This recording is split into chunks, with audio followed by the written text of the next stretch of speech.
Okay, welcome everyone to week 4 of hydrocarbons.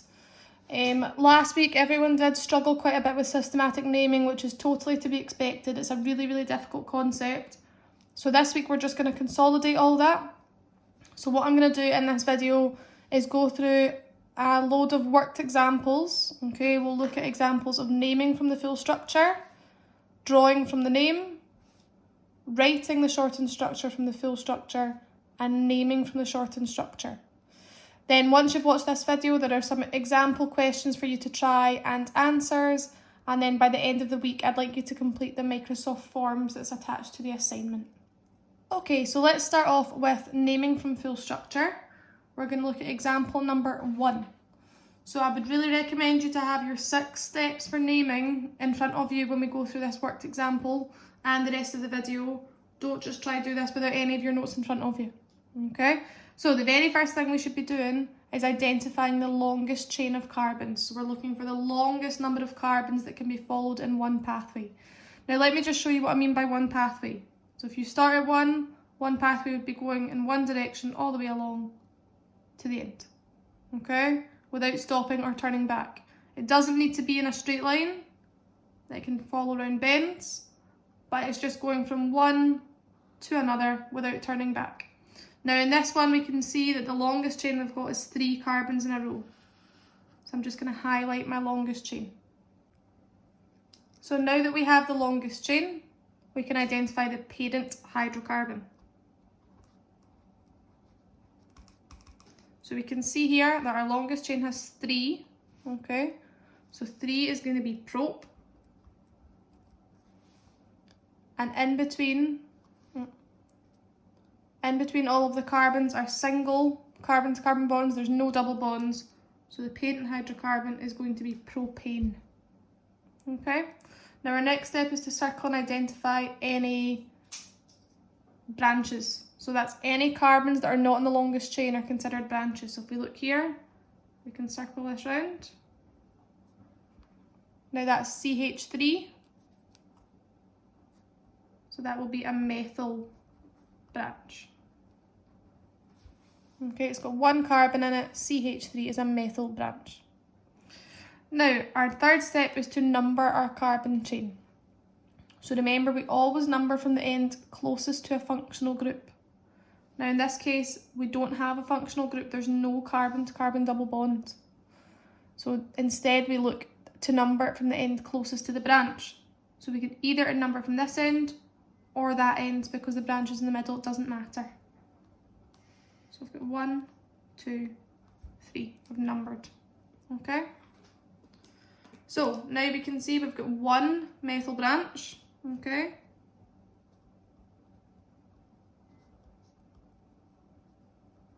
We would just call that methyl. And we can see the branch is attached to carbon 2.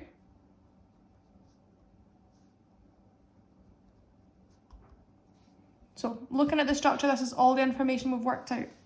Our parent hydrocarbon is propane. We have a methyl branch and it's attached to carbon number 2. So then we can work out the name. We would call this 2-methyl. The 2 telling us that the methyl branch is on carbon number 2, propane. And that would be our answer there. 2-methyl propane. On to example number 2. So again, we're looking to find the longest chain first, and now remember, the longest chain has to include any functional groups. So in this case, we can see that we've got a carbon-to-carbon double bond. So our longest chain must include that. Now if we look here, remember what I said before, you do not need to be in one straight line to be part of a longest chain. So if we started this carbon here, we can follow a pathway all the way covering every carbon. And so our longest chain goes in a bend and includes every carbon there. So if we look here, we've got 1, 2, 3, 4, 5 carbons. So for our parent, 5 is going to be pent. We have a carbon-to-carbon double bond and it's attached to the first carbon in the chain. So we would say our parent hydrocarbon is pent-1-ene. We're now looking to see if there are any branches. Now remember, branches are any leftover carbons that are not in the longest chain. And if we look here, every carbon is in the longest chain, so there are no branches at all. We've already done our numbering when we called this pent-1-ene. Okay, but I'll just show you the numbers to make sure we're all happy with that. And so when it comes to our naming, it would just be pent-1-ene.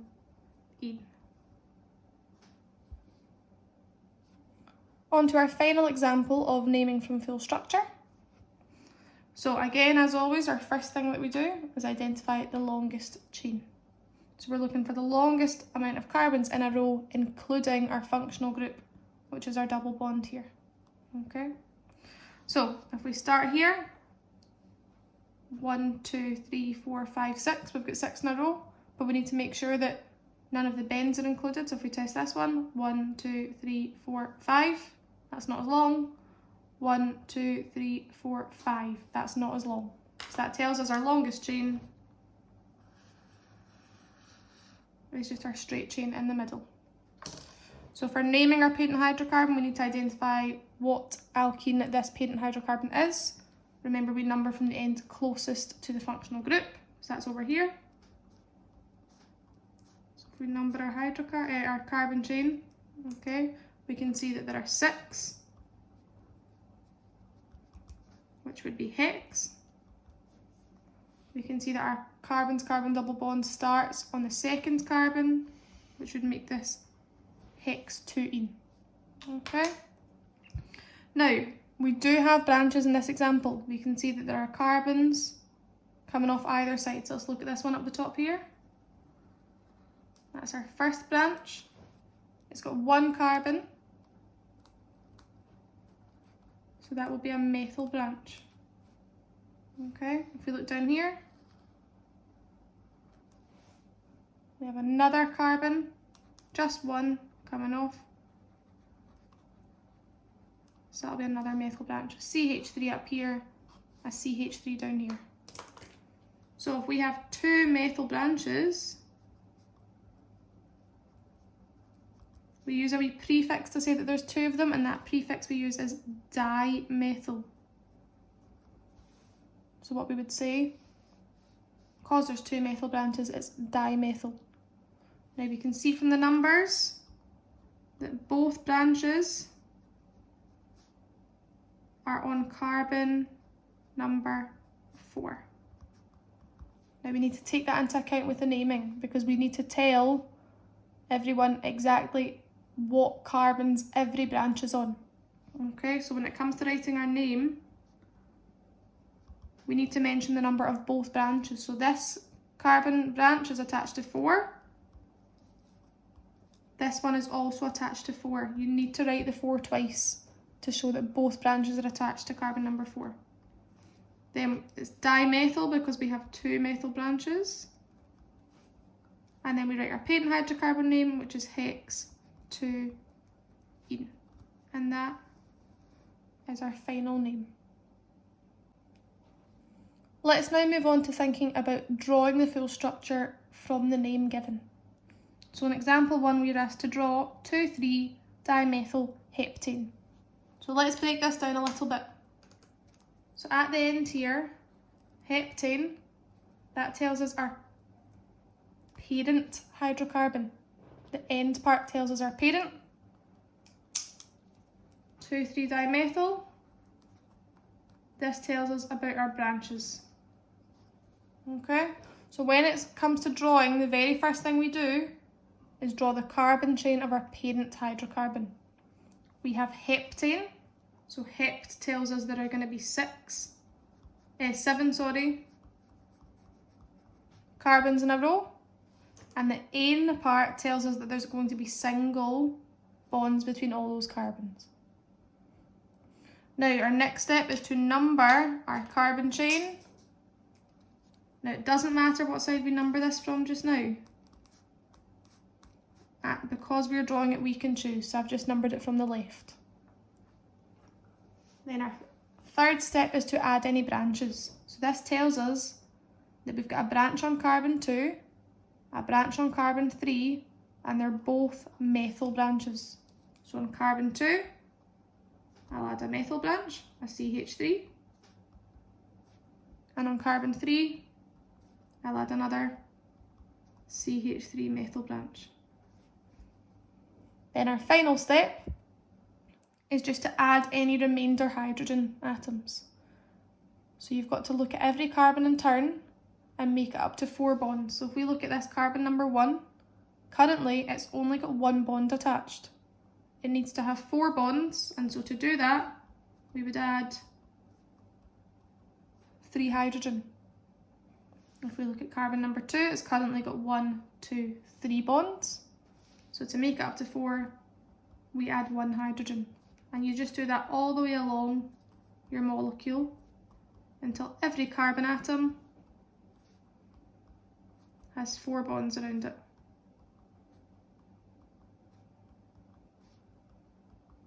And we should end up with this molecule, 2,3-dimethyl-heptane. Example number 2. Draw 2-methyl-but-1-ene. Now remember from the previous example, we discovered that this part at the end is our parent hydrocarbon. The part at the start tells us about branches. And we start off by drawing our carbon chain of our parent hydrocarbon. So we're going to draw the carbon chain of but-1-ene. Now but tells us there's going to be 4 carbon atoms. The ene tells us there's going to be a double bond, and the 1 tells us it will be attached to the first carbon. So we should end up with a carbon chain like this. And if we just number our carbon atoms to show that, this would be but-1-ene because our double bond is attached to carbon number 1. Our next step is to draw any branches. So 2-methyl tells us that there's a methyl branch attached to carbon number 2. So if we look at carbon number 2 here, we attach there a CH3 methyl branch. And then our final step is to add any remainder hydrogens to make up every carbon to 4 bonds. So carbon number 1 has 2 bonds attached just now. So we add 2 hydrogens, so it now has 1, 2, 3, 4 bonds, because remember a double bond counts as 2 bonds. If we look at carbon number 2, it's currently got 1, 2, 3, 4 bonds, so we don't need to add any more hydrogens. Carbon 3, we would add 2 hydrogens, and carbon 4, we would add 3 hydrogens, and that would be 2-methyl-but-1-ene. And now our final example of drawing the full structure from the name. So again, we start with drawing the carbon chain of our parent hydrocarbon. If we look here at the very end, our parent hydrocarbon is octane. Oct tells us there's 8 carbons. Ane tells us it's all single carbon bonds.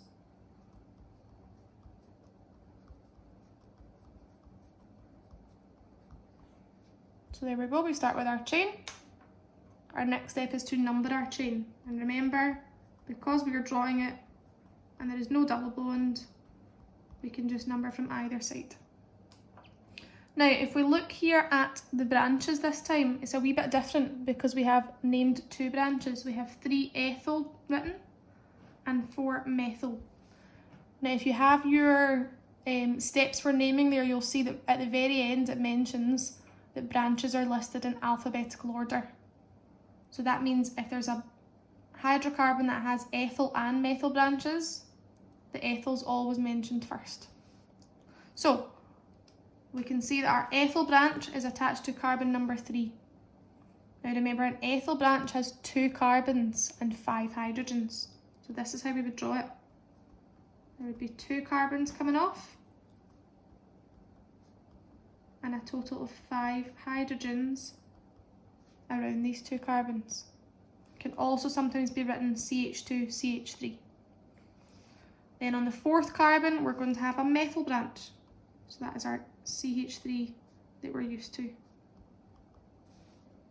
And then our final step, as always, is to add any remainder hydrogens so that all carbons have 4 bonds.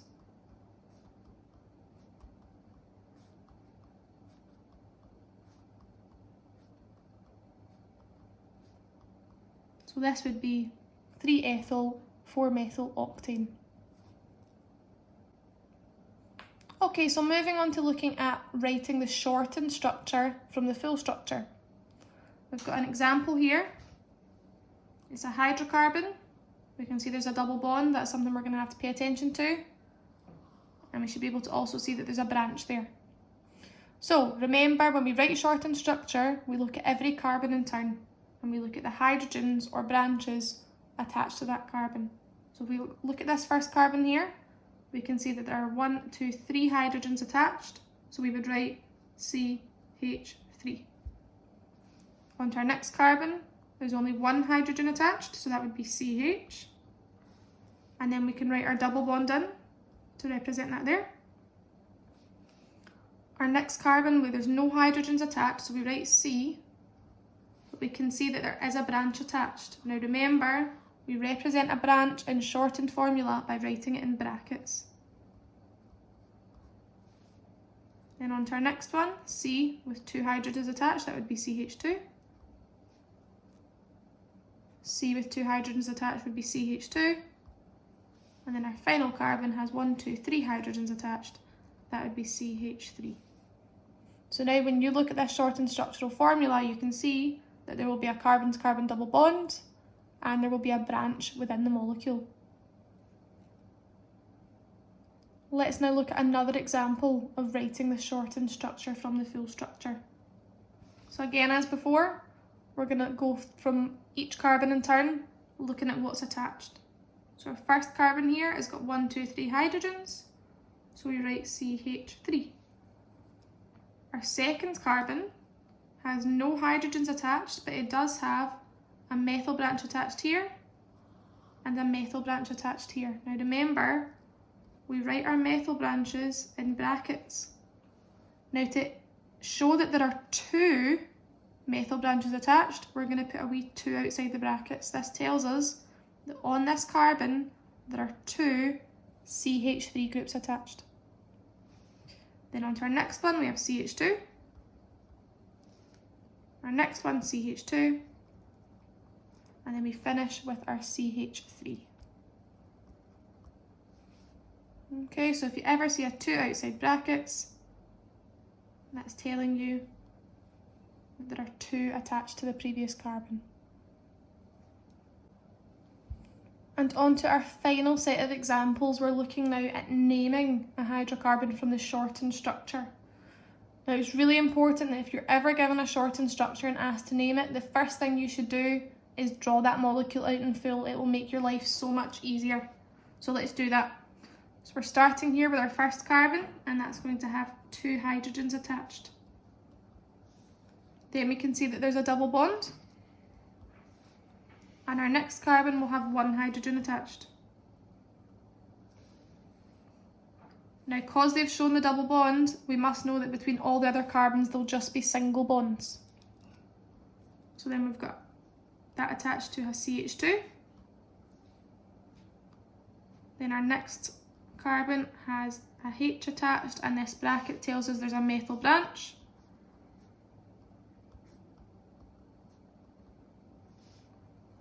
Then next, we have another CH with a methyl branch attached.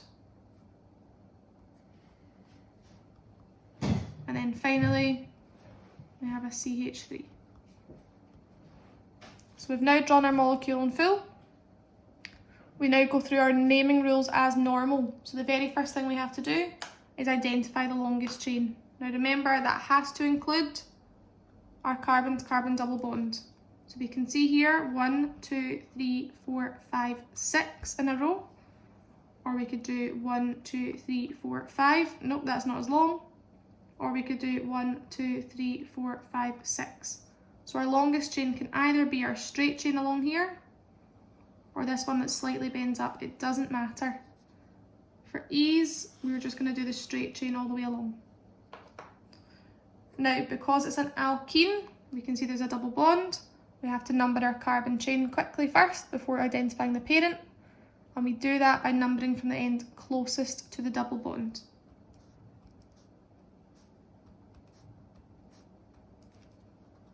So we can see that our parent has 6, so it will be hex.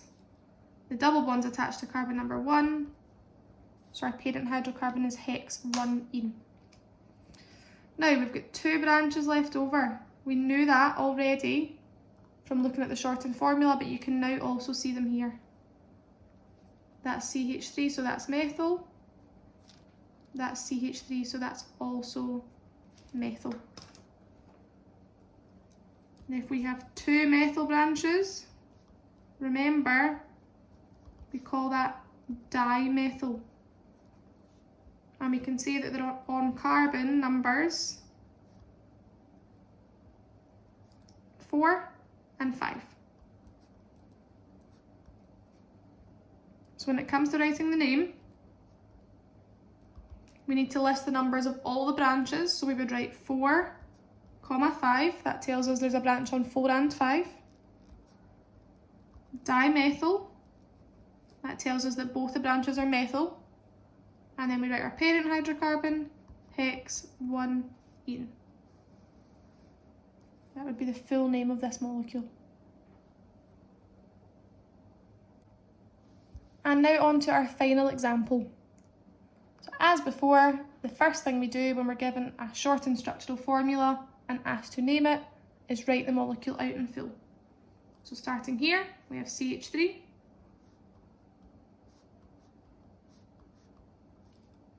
Our next one is CH2. Then we have a carbon, and right next to that it's got 2 methyl branches attached. Remember, the 2 outside the brackets tells us that. So it has a methyl branch attached on both sides. Then we have another CH2. And finally a CH3. Now the reason I've not put the bonds in straight away is because there's no double bond written there. So we just need to make sure that there shouldn't be a double bond anywhere in the molecule. So if we look here, this carbon has 1, 2, 3 bonds, so it can only make a single bond now. This carbon now has 1, 2, 3 bonds, so it can only make a single bond. This carbon has 1, 2, 3 bonds, so it can only make a single bond. And this carbon has 1, 2, 3 bonds, it can only make a single bond. So just to make sure there was definitely no double bond missing there. So now we're doing our naming rules as normal. We start off by looking for our longest chain, and we should see that it's the 5 carbons down the middle in a row. So for our parent, there are 5 carbons, which is pent, and there's only single bonds, so our parent hydrocarbon was pentane. Now we can see that there are 2 branches here, one at the top, one at the bottom. That's methyl, and that's methyl. They're both CH3. So there's 2 methyl branches, which we write as dimethyl. Now, for numbering our molecule, we go from the side closest to the functional group, and there is none. So we go from the side closest to the branches. Now that can go from either side. If we go from here, it would be 1, 2, 3. If we went from here, it would be 1, 2, 3, so it doesn't matter. 1, 2, 3, 4, 5. So we can see that both branches are attached to carbon number 3.